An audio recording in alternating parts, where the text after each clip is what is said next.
Hello everyone, welcome to our current affairs based discussion program. I am Priyanshu. So today's topic we will be taking from Ethics, Integrity and Aptitude GS paper 4.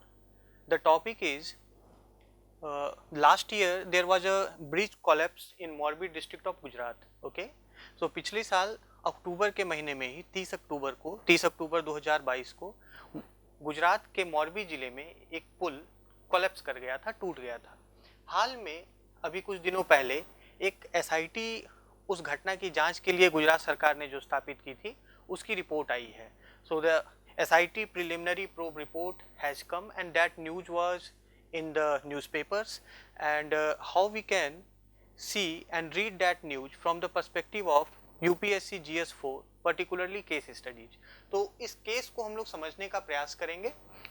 जो Morbi bridge collapse क्यों हुआ, क्या lapses रहीं, administrative lapses थे या उसमें technical lapses थे, SIT जो उस घटना के बाद बनी, एसआईटी ने अपनी शुरुआती जांच रिपोर्ट में किन बातों को उजागर किया है। So what lessons can we learn, what ethical lessons can we learn from this particular incident। इस घटना से हम क्या नैतिक लेसन सीख सकते हैं, सबक सीख सकते हैं, and how we can use them in our answers in GS paper 4 main examination. तो हम लोग इस डिस्कशन में इस चीज के ऊपर चर्चा करने का प्रयास करेंगे। ओके, सो सी कि how this particular news item relates to UPSC जीएस4 सिलेबस। सबसे पहले ये जानना और समझना जरूरी है कि किस तरीके से कोई भी न्यूज आर्टिकल या करंट अफेयर्स बेस्ड न्यूज जो है वो हमारी यूपीएससी एग्जाम के लिए कहाँ पर महत्वपूर्ण है। तो आपको यह जानना बहुत जरूरी है कि सिलेबस के किस हिस्से से उसका संबंध है, चाहे प्रीलिम्स एग्जाम हो, मेन एग्जाम हो या इंटरव्यू हो। So the current topics it relates with many areas of UPSC paper 4 syllabus. If we talk about the first being determinants and consequences of ethics in human actions. तो मानव गतिविधियों में, मानव कार्यों में नैतिकता के निर्धारक क्या होते हैं और उसके कंसिक्वेंसेस क्या हैं, परिणाम क्या हैं। एक तो इस टॉपिक से ये जुड़ता है, कैसे इन बिंदुओं से सिलेबस टॉपिक से जुड़ता है, हम चर्चा के दौरान उसको और ज्यादा विस्तार से देखने का प्रयास करेंगे। Now ethics in public and private relationships. So निजी और सार्वजनिक संबंधों में नैतिकता, ethics in public and private relationship, as the case involves dealings with private companies, also the case involves issues of public infrastructure also. Okay, the third thing is public civil services values and ethics in public administration, as the case is related to an accident that took place in Morbi municipality.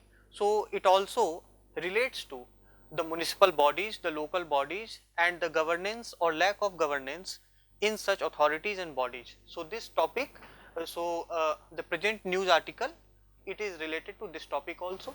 Second thing is accountability and ethical governance. See, good governance can be said to be established only when it is based on ethical principles and conduct. Okay, so how we can see this news item from the perspective of ethical governance as well as accountability। अब कहीं पर अगर पुल के टूट जाने की दुर्घटना होती है, कई लोगों की उसमें जान जाती है, तो अब उसमें जो जिम्मेदार लोग हैं उनकी जवाबदेहिता तय करना, उनकी अकाउंटेबिलिटी तय करना, ये गुड गवर्नेंस और एथिकल गवर्नेंस का हिस्सा है। So that's how it relates to this point. The next thing is probity in governance. Probity means, as we were talking in one previous video, so probity means proven integrity और honesty, वैसी सत्यनिष्ठा या ईमानदारी जो कि proven हो, जिसका परीक्षण किया जा चुका हो, that is called probity. Now we see that cases like these, so they involve lack of probity due to which this type of accidents take place. इस तरीके की दुर्घटनाएं होती हैं। तो गवर्नेंस में प्रोबिटी के मुद्दे से ये जुड़ता है। उसके बाद वर्क कल्चर की, गवर्नमेंट में, लोकल बॉडीज में, प्राइवेट कंपनीज में वर्क कल्चर क्या है, क्वालिटी ऑफ सर्विस डिलीवरी, क्योंकि इस पर्टिकुलर केस में प्राइवेट कंपनियां इन्वॉल्व थी, इसीलिए सर्विस डिलीवरी की जो गुणवत्ता है वो किस तरीके से जो ब्रोडर गवर्नेंस है उसको प्रभावित करती है, व्यापक प्रशासन को, अभिशासन को प्रभावित करती है, उससे ये जुड़ा हुआ मुद्दा है। Utilization of public funds, public के फंड से ही जो है प्राइवेट इंफ्रास्ट्रक्चर हम डेवलप करते हैं, प्राइवेट फंड्स की भी उसमें भूमिका होती है। तो पब्लिक फंड्स का इस्तेमाल कैसे किया जाता है, and challenges of corruption. Okay, so somewhere these sort of accidents they indicate or reveal the kind of corruption in private and public entities. So to all these topics of your general studies paper 4, this particular news article is related. अब आप ये समझ सकते हैं कि किस तरीके से कोई एक समसामयिकी की घटना, करंट अफेयर्स का न्यूज इतने सारे टॉपिक से आपके सिलेबस से जुड़ता हो। तो पढ़ाई करते समय जब आप न्यूज़पेपर पढ़ते हो या आप अपने बुक्स को पढ़ते हो, तो जब आप अपने सिलेबस से जोड़कर आप किसी भी न्यूज आर्टिकल को देखेंगे, करंट अफेयर्स के न्यूज आर्टिकल को देखेंगे, तो उससे आपकी तैयारी और ज़्यादा समृद्ध होगी और वैल्यू एडिशन आपकी तैयारी में होगा।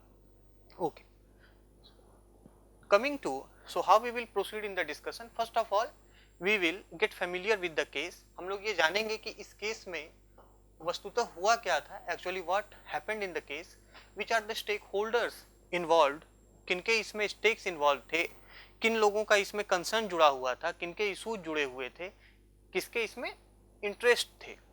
Ethical issues, so what are the ethical issues involved in this particular case and what measures can be taken or could had been taken to prevent or avert these kind of tragic mishaps. Okay, so this will be the order in which we will proceed in the present discussion. Now let's start with the case. So as you can see that location of Gujarat in India and particularly Morbi district, you can find out from the map which is displayed here. Now in Morbi district there is a river called Machu.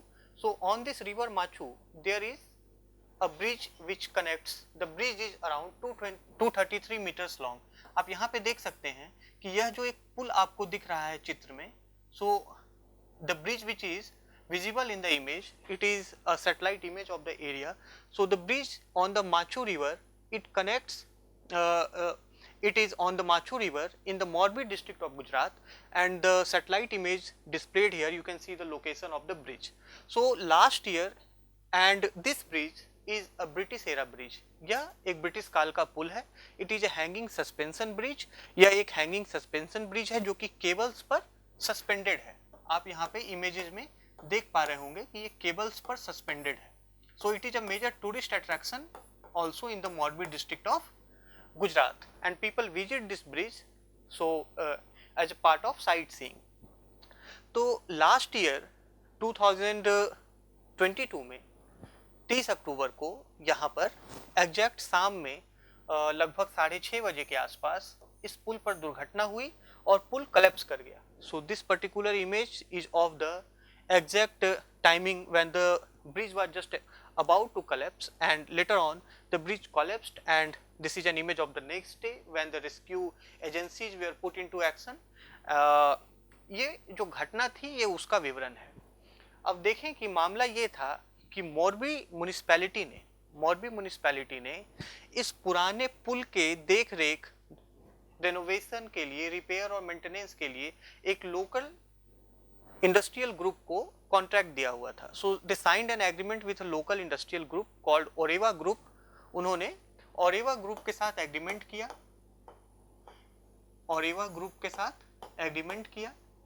इस British era के bridge के maintenance के लिए, repair के लिए और इसके renovation के लिए. क्योंकि पुराना पुल था इसीलिए इसे लगातार मेंटेनेंस की जरूरत पड़ती है. ओके, तो ओरेवा ग्रुप ने फिर क्या किया कि it further subcontracted the work to an another local company which according to the SIT report did not have the competence to take out such technical task.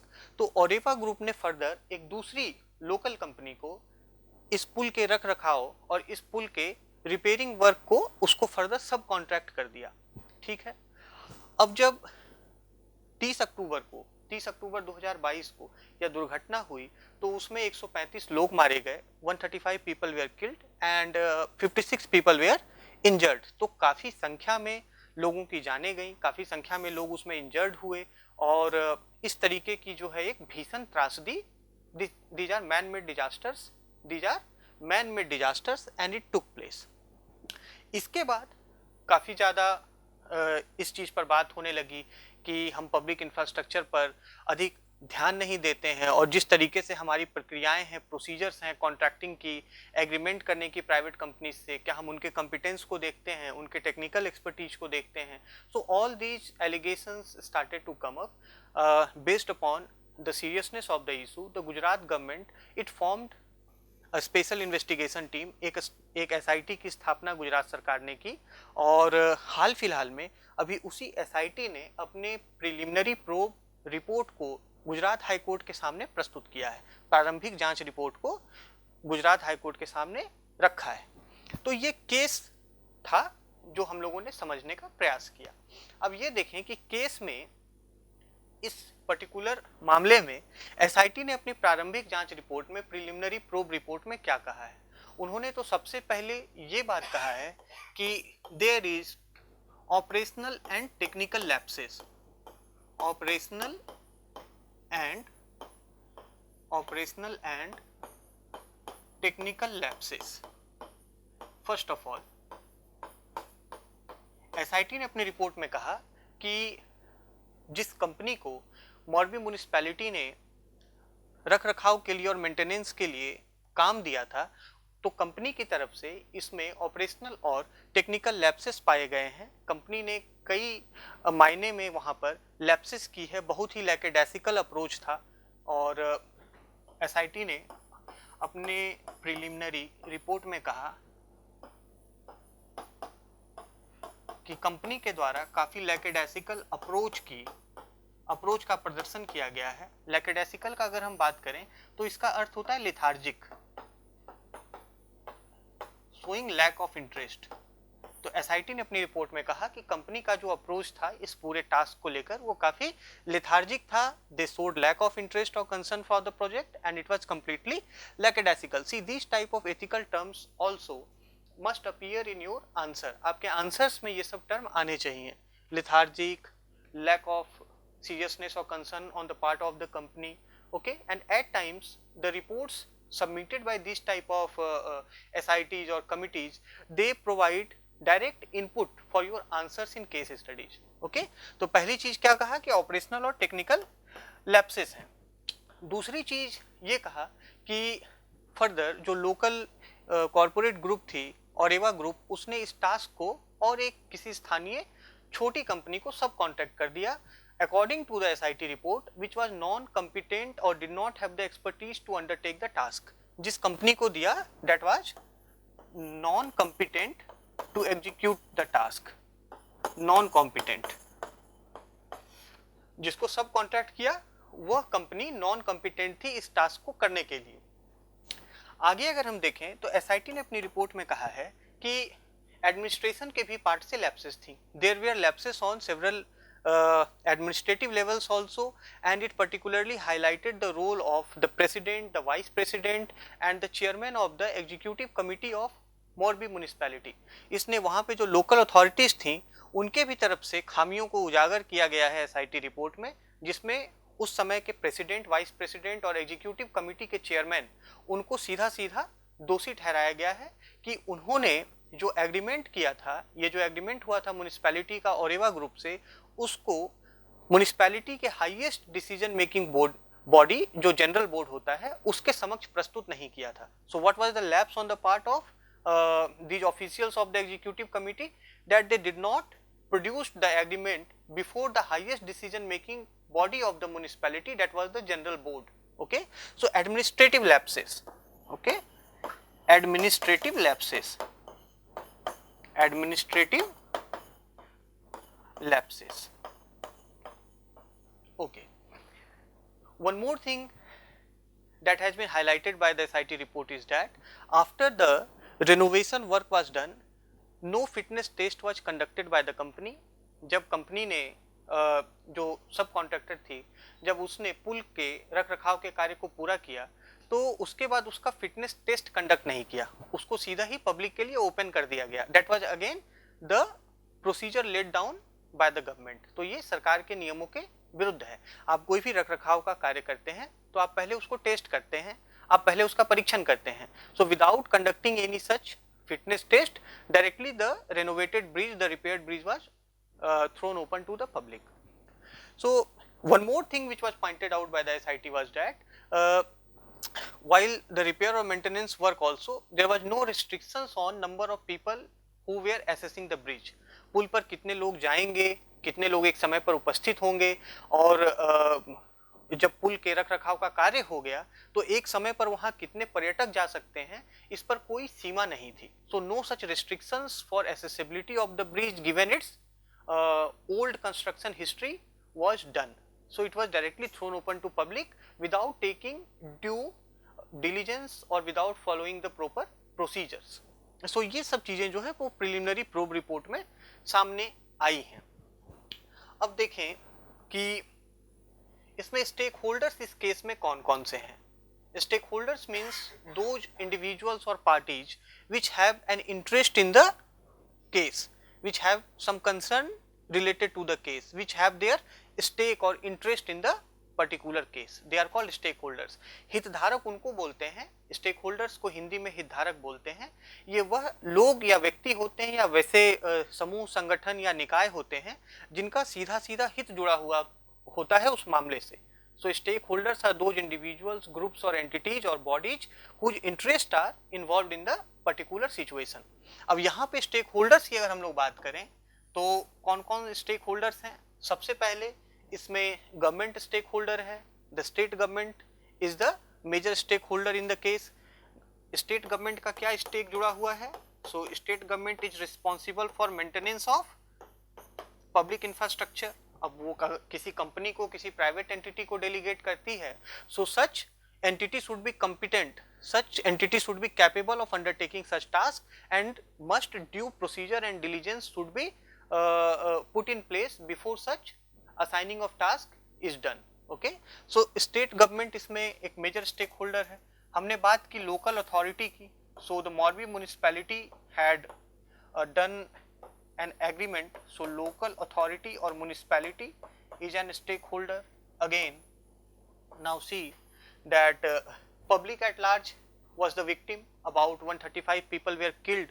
So 135 लोग मारे गए उसमें. So people and their families are the primary stakeholder. So people, public in general. Other than that, the companies which were tasked, which were assigned tasks. So private companies are stakeholders. Private companies, as legal liabilities and responsibilities fall upon the companies which had undertaken the task.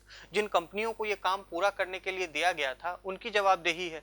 इसीलिए उनका interest इसमें involve था कि जो कानूनी मामले बाद में उभर के आ सकते हैं, जो जवाबदेहियां बाद में आ सकती हैं, उसके लिए वो उत्तरदायी होंगे.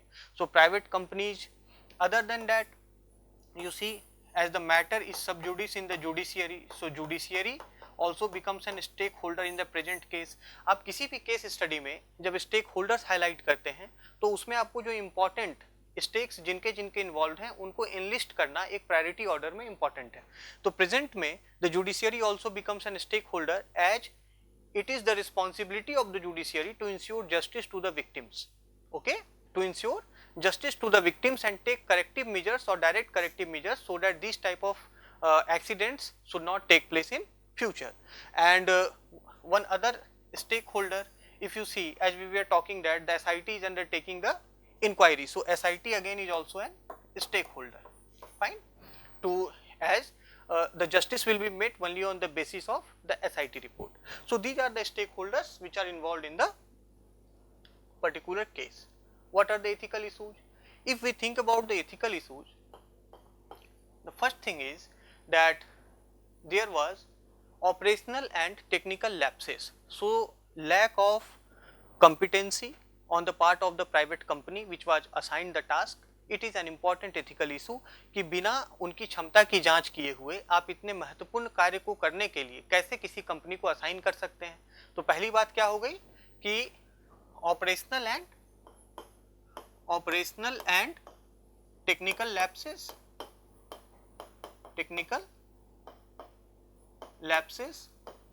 Due to lack of competency.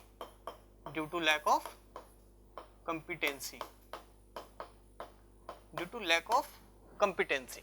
अब आप देखिए कि कंपिटेंसी नहीं होने के कारण, कंपिटेंस नहीं होने के कारण इसका कितना भारी कीमत पब्लिक को चुकाना पड़ा, इसकी कितनी भारी कीमत चुकानी पड़ी, 135 लोगों की जान गई, अब उनके परिवारों का क्या, और साथ ही साथ जो घायल हुए, ठीक है।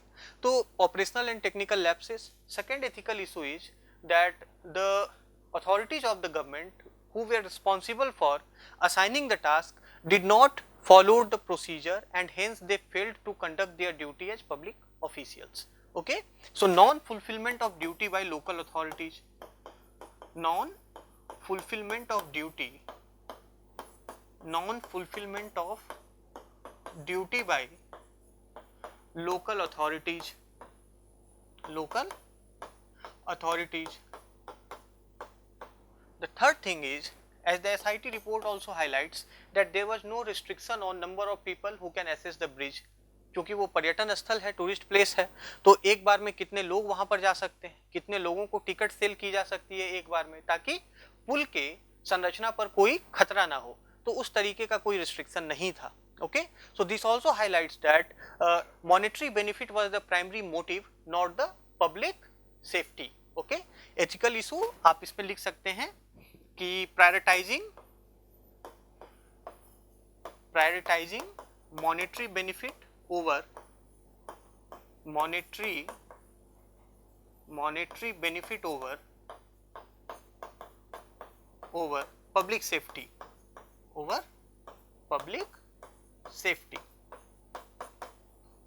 Okay, now see, as we can understand from the case that the local authorities, they did not conduct their task properly, as well as the private company, it also did not undertake its professional duty.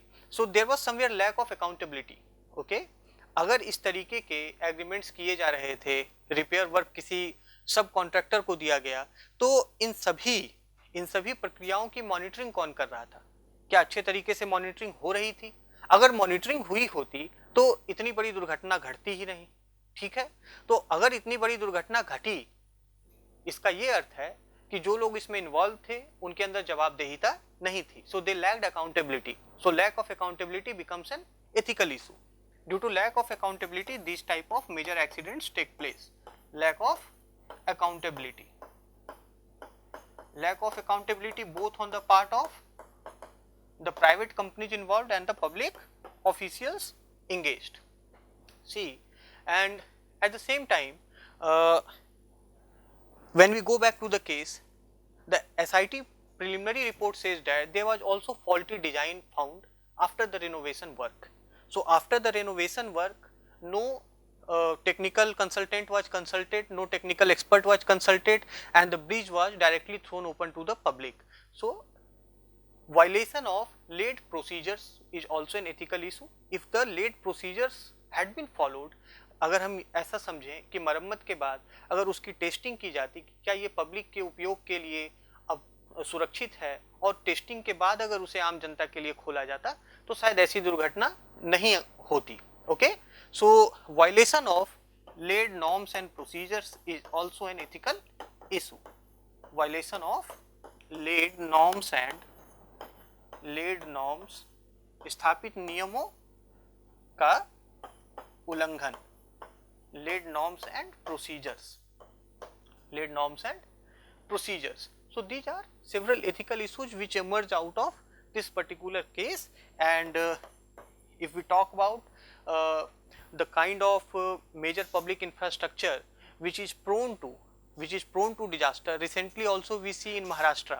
अभी हाल फिलहाल में हमने देखा कि महाराष्ट्र के रत्नगिरी जिले में एक वहां पर अंडर कंस्ट्रक्शन फ्लाईओवर का जो है पिलर कोलैप्स कर जाता है. Okay, so the under construction flyover, one of its pillar collapsed. तो इस तरीके की घटनाएं आए गए दिन देश के अलग अलग हिस्सों में होती रहती हैं, जिसका सीधा नुकसान आम जनता के जीवन पर, उनके स्वास्थ्य के ऊपर, उनके जीवन के ऊपर, उनके आजीविका के ऊपर पड़ता है.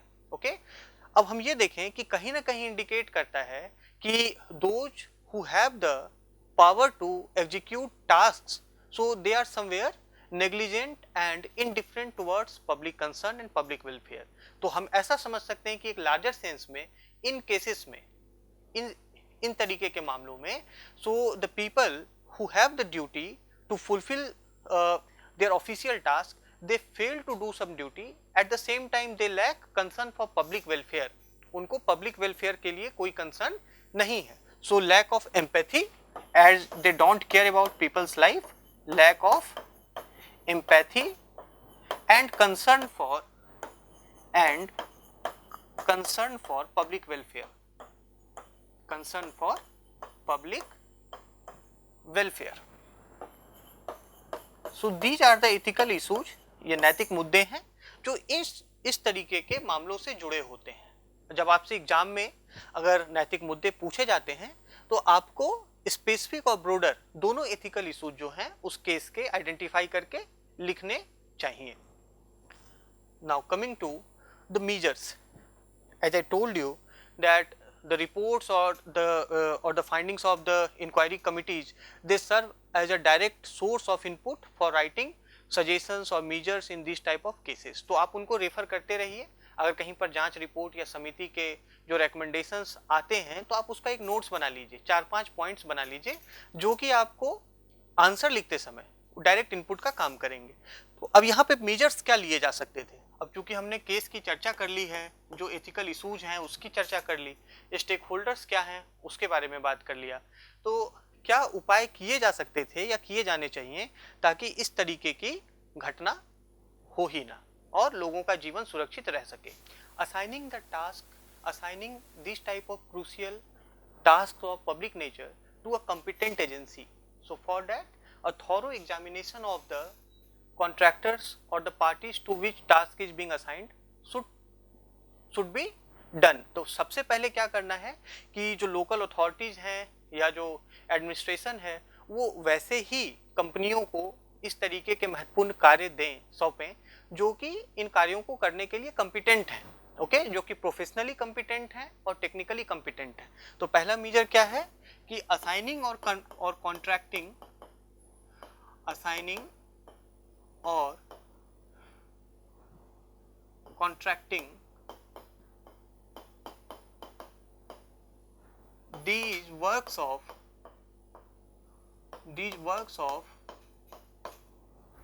wider public importance to competent and technically capable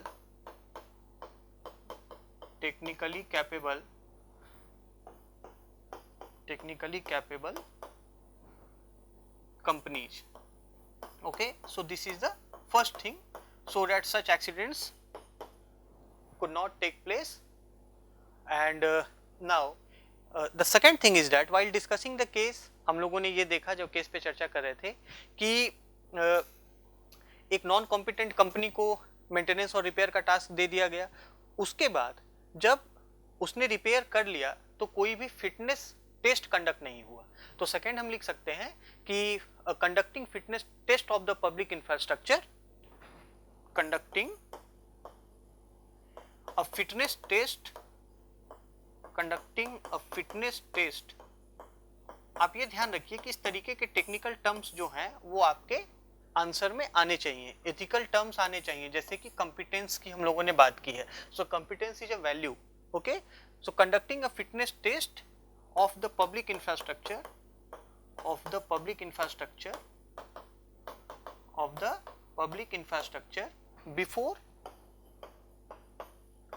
before opening it to the larger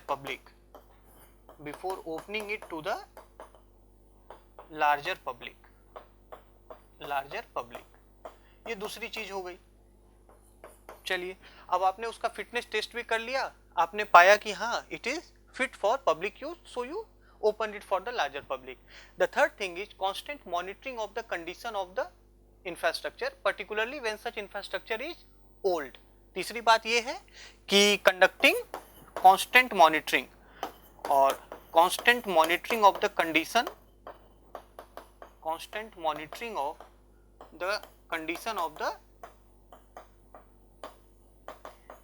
of the infrastructure.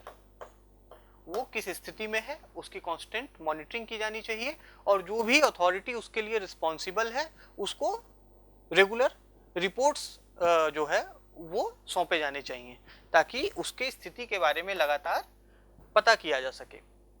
उसके बाद जैसे केस के दौरान ये बात आई कि कितने लोगों को वहां अनुमति दी जाए किसी टूरिस्ट प्लेस पे जाने के लिए ताकि वहां पर खतरा पैदा ना हो। अभी देखिए पर्यावरण के दृष्टिकोण से हम ये देखते हैं कि जो इन्वायरमेंटली जो सेंसिटिव एरियाज हैं वहां पर भी huge number of tourist influx के कारण वहां के लोकल इकोसिस्टम को खतरा हो जाता है। तो अगर हम समझें कि किसी भी टूरिज्म साइट का एक अपना सैचुरेशन लेवल होता है, ठीक है, नंबर ऑफ जो टूरिस्ट वहां पर आ रहे हैं उनको एकोमोडेट करने का एक अपना सैचुरेशन लेवल होता है। और ये तो पुल ही था, अगर पुल पर आप मतलब अनलिमिटेड नंबर ऑफ पीपल के लिए एंट्री को अलाउ कर देंगे तो उसकी सुरक्षा खतरे में आ ही जाएगी। तो ये ध्यान देना है कि कंडक्टिंग और putting reasonable restrictions based upon technical opinion और number of people who are assessing that particular site. Okay, तो हम ये लिख सकते हैं कि putting restrictions on number of people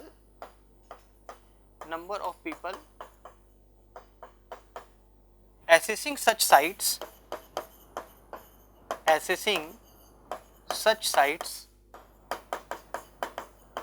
at a given or at a particular time,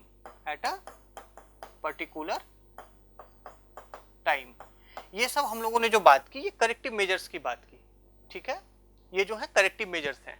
अब इसमें साथ ही साथ केस में ये बताया गया कि इसमें जो कंपनी है वो दोषी है, कंपनी ने बिना कॉम्पिटेंस की जांच किए हुए तीसरे कंपनी को दे दिया, तो जो दोषी हैं उनको सजा मिलनी चाहिए।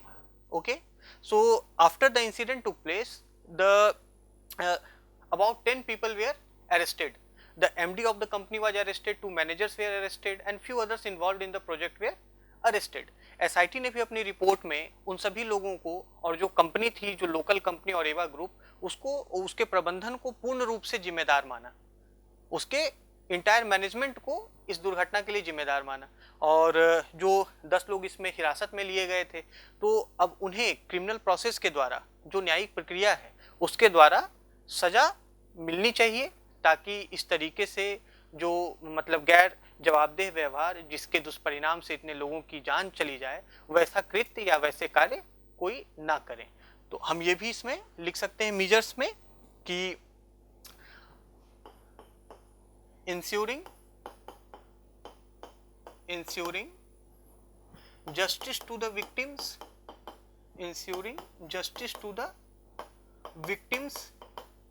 and their families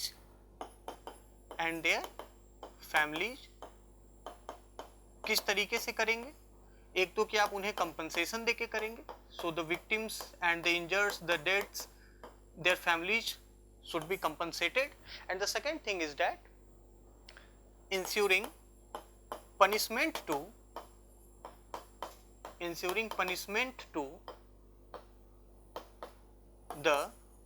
those accountable, to the accused, जो लोग दोषी हैं उन्हें सजा मिले, इस चीज को सुनिश्चित किया जाए। So on this note we can end our discussion. As we have seen the suggestions and measures also long term and short term which can prevent this kind of disasters from taking place, at the same time ensure that punishment is met to those who are accused and must be held accountable. So जब आप ethics paper 4 की तैयारी करें तो current affairs के इस तरीके की घटनाओं को केस स्टडी के रूप में समझते हुए अपने ही मतलब कि दिमाग में एक ऐसा केस स्टडी फ्रेम करके जो भी उसमें स्टेक होल्डर्स हैं, नैतिक मुद्दे हैं, समाधान क्या हो सकता है, उसको समझने का प्रयास करें। It will be much helpful to you in your own preparation. So thank you so much for joining in this discussion and I hope that it would be some help to you. So please provide your feedback in the comment. Thanks a lot.